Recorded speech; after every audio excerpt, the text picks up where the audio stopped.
another friend. Sure. You know, is it okay if they join us for lunch? Sure. We'll have them too. And then I got this email. He says, Lisa, I'm very happy to let you know the very good news that Noah, one of the Chinese students, together with his mom, are now followers of God. He wants to get baptized in the future. Well, this came from Junhui, who is not a follower of God. Now, how is that?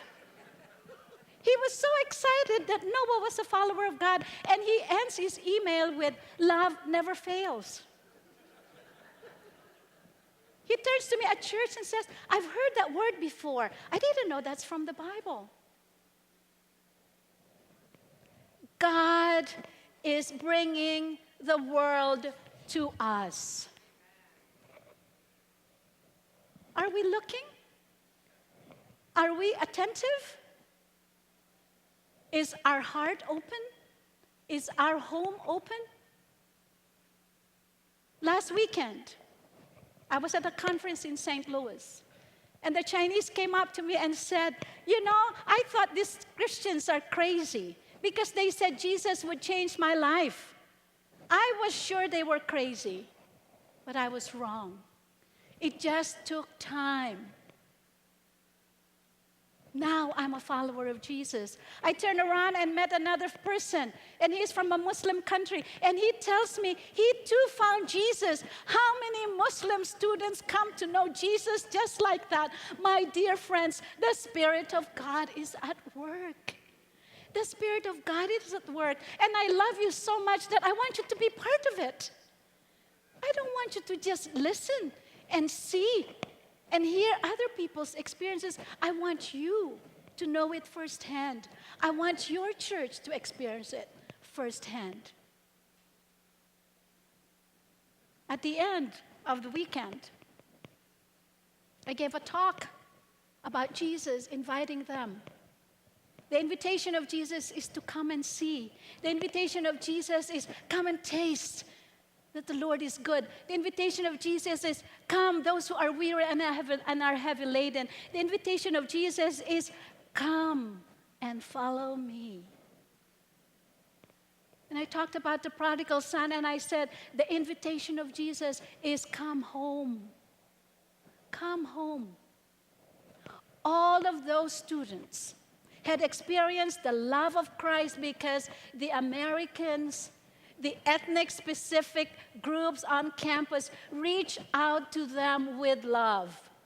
They are studying Scripture on campus so that when they hear something about Jesus, they are attracted even more. So at the end, one of our staff workers said, you know, I was asking if this girl who I've been studying Scripture with is ready to receive Christ, and she just broke down and cried. And I said, let her be. The Spirit of God is at work. Don't push. Let her be. When I got home on Sunday, I got an email. Lisa, remember Daphne? She decided to follow Jesus. She decided to follow Jesus. In Scripture, we find from the Old Testament to the New Testament, in Psalms, we find it is embedded, filled, infused with the love of God for the world. That's our Cape Town commitment. Love the world that God has loved. He says, you should love the foreigners in your midst. Do not mistreat them. Okay, so we're happy. Oh, I'm not mistreating them. Jesus will not let us just settle with not mistreating them. He says, love them like you're native born, because you were foreigners too in Egypt. I am the Lord your God. In Deuteronomy, God says, I watch and love the defenseless and the weak. And he says, I love the foreigner. You know, if you're a foreigner like me, I love the foreigner rings a different echo in my heart. When Jesus says to me, I love you, a foreigner, it is tender, it is warm, it's engaging, it's inviting, and I'm included in. in Psalm 146. It says, God, the creator of heaven and earth, he watches over the aliens, over the fatherless and the widow. This is the heart of God. This is not an American decision. This is not a vote we cast on. This is the very heart of God oozing out of Scripture. When Jesus walked on earth, he had all kinds of outcasts. He had all kinds of people who were the outcasts and the marginalized of society. 2 foreigners came up to him, and Jesus had great compliments. You have great faith.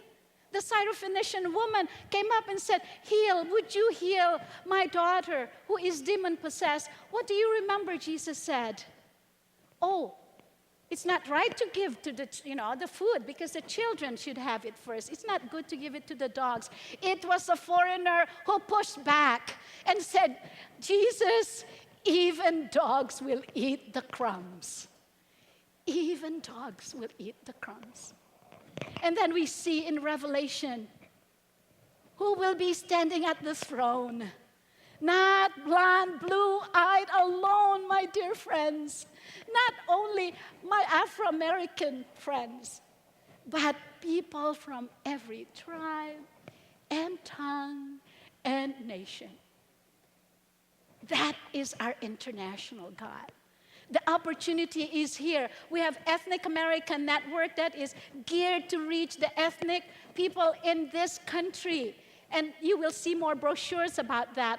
I met, ¿Dónde está mi hermano, Jose? He does Alpha, ESOL. This is, teaching English for speakers of other language. And then we have One Challenge. They go around churches training people in multicultural, in cross-cultural skills so that churches are prepared for this tsunami of foreign people in America. And there are many more. International Students Incorporated, they have a booth here. Horizon is here talking about international students from Muslim backgrounds coming to know Christ. If you are not the type who will engage and you are an introvert and you would rather read, University Press is there. 2 books, Welcoming the Strangers, are ready for you to take home. What is God doing in our midst? He's doing a wonderful thing. A wonderful thing. I told you about my father, the tailor. Well, he became an immigrant.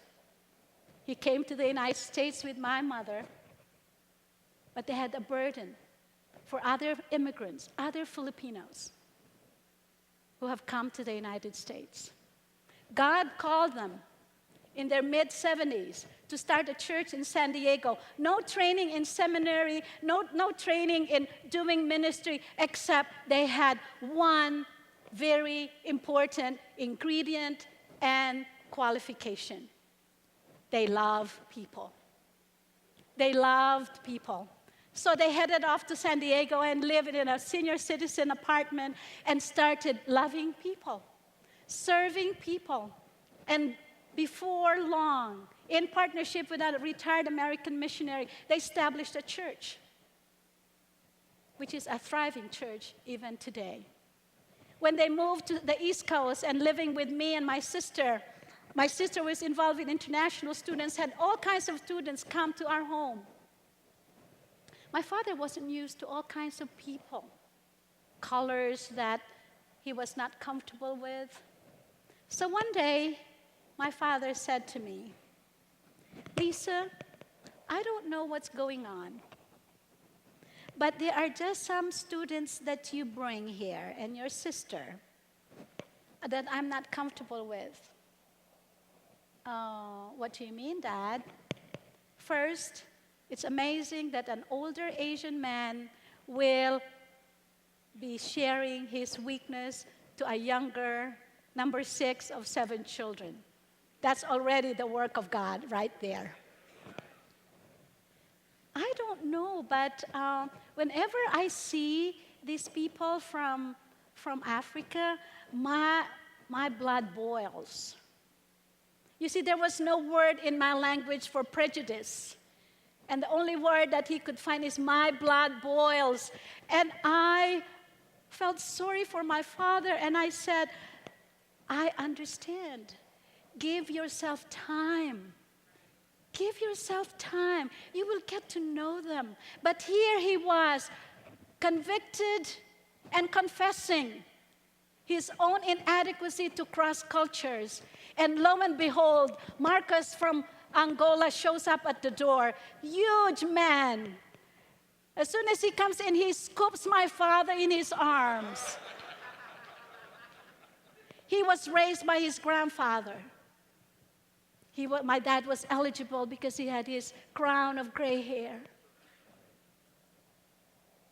Marcus and my father were tight. Marcus cared for my father like his own, and my father cared for him like his own. He would even call and say, tatay, which is Tagalog for father.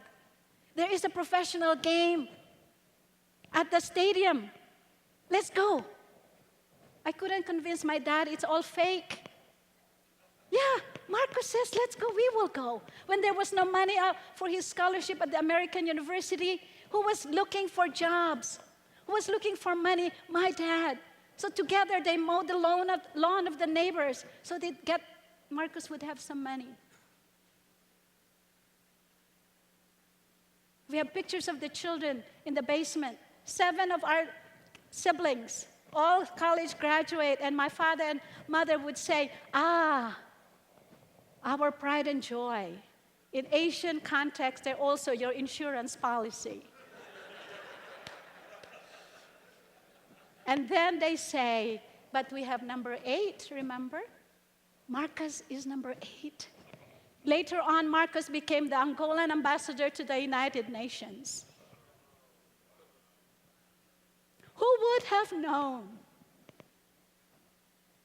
Who would have known that the person you welcome into your home will influence other people in that capacity? My mom even said jokingly, Marcus, I hear that Angola has diamonds.